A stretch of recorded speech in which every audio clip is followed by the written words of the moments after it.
Ipinaliwanag ng isang eksperto ang totoong dynamics ng China at US sa pinag-aagawang teritoryo sa West Philippine Sea. Ano kaya ang magiging epekto nito sa mga Pilipino? Si MJ Mondehar sa report.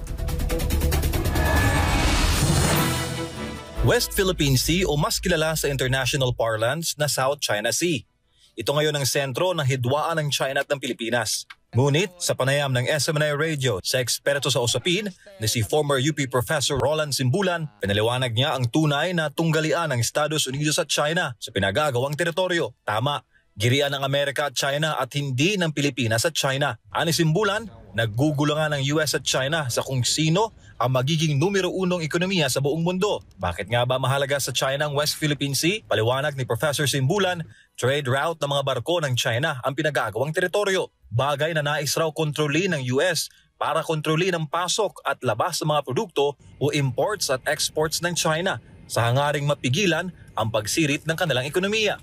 Pag halimbawa yung US 7th Fleet na actively nag-ooperate dito sa South China Sea, i-blockade lang nila yung Strait of Malacca dito sa bandang south natin, no, malapit sa Indonesia, at saka yung Sea of Japan sa norte, mapipilayan talaga ang Chinese economy, no? Kaya yan ang bangungot ng China na kung mangyayari yun. Kaya bilang pang-counter ng China, inimbento raw nila ang 9-dash line para magkaroon ng claim sa nasabing mga teritoryo. Territorial claim para makapaglagay ng military installations, may pwesto ang kanilang nuclear-powered submarines at lagyan ng mga puwersa magpapatrolya sa lugar. Gusto nilang i-counter yon in advance, tulad ng nabanggit ko, kaya inimbento nila itong kanilang 9-dash line para i-claim ang halos buong South China Sea para makontrol yung operations ng US 7th Fleet at iba pang mga navies, no?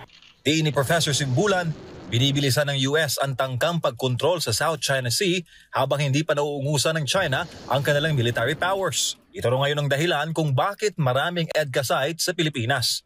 Parang forward base tayo ng Amerika ngayon, para tayong aircraft carrier dito. No?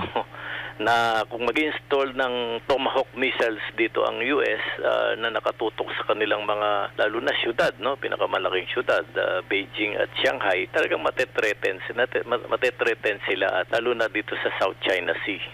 Naniniwala naman si Simbulan na ang agresyon ng China sa mga pinagagawang teritoryo ay dahil sa labis sa pagpapagamit ng kasalukuyang administrasyon sa mga kano.